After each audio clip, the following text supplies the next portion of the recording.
Your mind is now trained to look for things in the future, maximizing the imaginative danger, restlessness, and stress inside your body that is messing up with your life, if I can put it short. Hold it in as much as you can, and then release it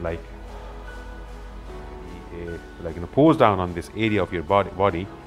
You feel that chill inside you. You control very limited stuff. You control the stuff that is inside you, that we're talking about right now. You will see poor people, they have nothing like that, but they're still very happy because inside them they have got everything. It's a real podcast today because we don't have much room for error. The battery is dying, so we need to do it right now and right away.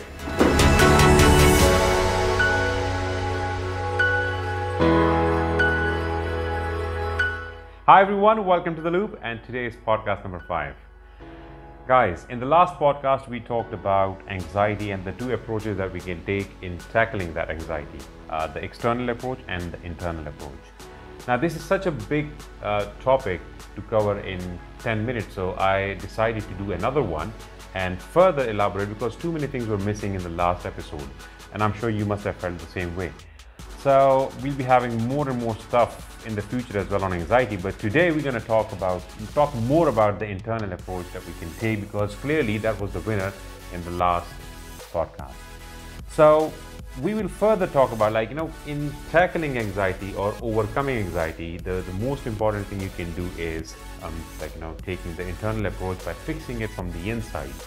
Now we discussed this in the last podcast, and I'm sure you may know already that anxiety usually comes from events in the future, things that we are worried about, and that feeling of restlessness in the present moment. But essentially, if you examine, that thing is in the present moment. The thing in the future is not the problem right now, because that is not happening right now. It may or may not happen, but the actual problem right now is that feeling inside of you, that physical feeling in the body that is causing this restlessness and stress inside your body that is messing up with your life, if I can put it in short. So we discussed the solution, how you can take this internal approach to solve your anxiety crisis. So there are two things. One is the short term and the other one is the long term. Of course, you're interested in the long term, but to achieve long term, you have to go through the short term steps as well.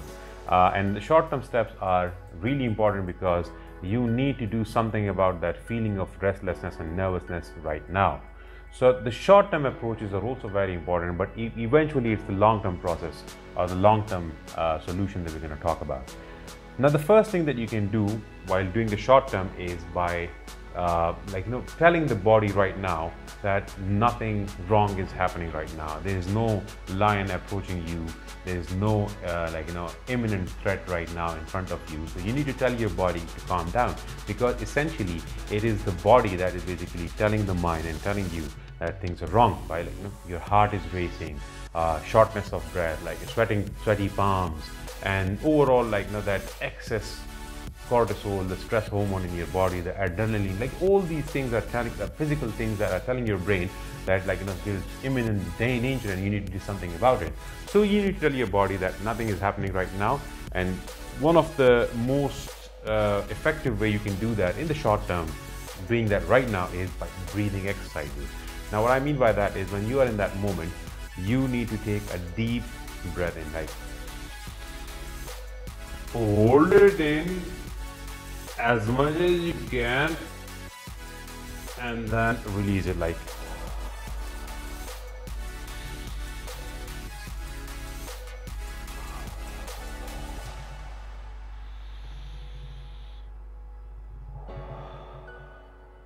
by this, you're basically telling your body to calm down. Your muscles start feeling relaxed, your racing heart starts coming down, and basically it starts telling your nervous system that nothing is wrong. Your nervous system is telling your brain that everything is fine. So your anxiety or that feeling of nervousness instantly goes away. The problem with us is that we never try these things. Now the second thing you can do is, look, there are a lot of excess hormone in your body. For example, the cortisol or the adrenaline. They need to go out. If you don't, if you just stay there, they're going to make you feel worse, bad, worse, and then worse. So what you need to do is you need to find a way to get them out of your system, and the best way you can do it is by physical activity, some vigorous physical activity. Go work out, do 20 push-ups. Like, you can do more, but if you cannot, you can do 10, 20 or 10, 15 or 20 push-ups.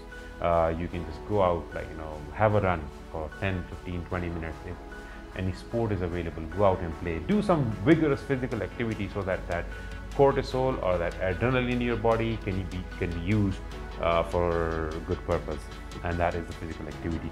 It instantly basically calms you down. Now, the third thing is that you can go and take a cold shower. There's a vagus nerve in your body, and when cold water basically pours down on this area of your body, you feel that chill inside you. This is basically that vagus nerve is being stimulated, and that has a very calming effect as well. So there are some short-term techniques. There are more techniques. I'm not saying these are the only 3 techniques you can follow. There are more techniques that you can follow, and you can calm your anxiety down in the short term. But again, this is not a long-term solution. If you do this, it's good for the moment, but it's not the long-term solution. So we talk about the long-term solution, and that is fixing it from the inside. Now, the first thing you must do is, and this is very important, is you need to train your mind to stay in the present moment. Your mind is now trained to look for things in the future, maximizing the imaginative danger 20 years from now, or 10 years from now, or a year from now, or 5 days from now. It has the ability to do that, imaginatively. It maximizes the negative stuff and the bad stuff because you have trained your mind to do that. There are many factors how that happens. We will basically have a different podcast for that, but you need to train your mind to stay in the present moment, and the best way you can do that is by meditation. Meditation basically, again, we'll have a different podcast for that as well, but meditation basically is a simple technique, but that requires a lot of dedication, consistency, that you do it every day for a certain period of time, a few minutes. You can start with a few minutes, people do it for half an hour as well. That basically trains your mind to stay in the present moment. So when your mind is trained to stay in the present moment, when the negative thought about the future comes in, your mind basically discards that and stays in the present moment, and nothing is happening in the present moment. You're happy in the present moment. Another thing that is very important for the long-term solution is changing your perspective. I'm basically speeding up because time is running out, so we need to wind this up as well. So you can change your perspective by this one simple principle, by changing this belief that you can control stuff. You need to give up the need to control. You control very limited stuff. You control the stuff that is inside you, that we're talking about right now. You only control this. You don't control anything outside of you, other people's behaviors, things in the future, or what your teacher thinks about you, or how they react to your stuff. These things are out of your control. So you need to change this belief that you can control anything. You control just the stuff that is inside you, your response to situations. You need to give up the need to control. And the third thing that you can do for the long term is, along with these meditative techniques and changing the belief, you need to find good in everything. There's always positive, there's always something positive in the negative situation as well. So you need to train your mind. As I said, you need to train. Meditation actually helps you with that as well. It doesn't just help you stay in the present moment. With adding imaginative exercises to that, you can actually train your mind to look for the good in every situation. Ever wondered, some people, they don't have nothing that can make them happy. We think that if people have money or stuff, they'll be happy. You will see poor people, they have nothing like that, but they're still very happy because inside them they have got everything. So guys, this is the internal approach that you can take to fix your anxiety.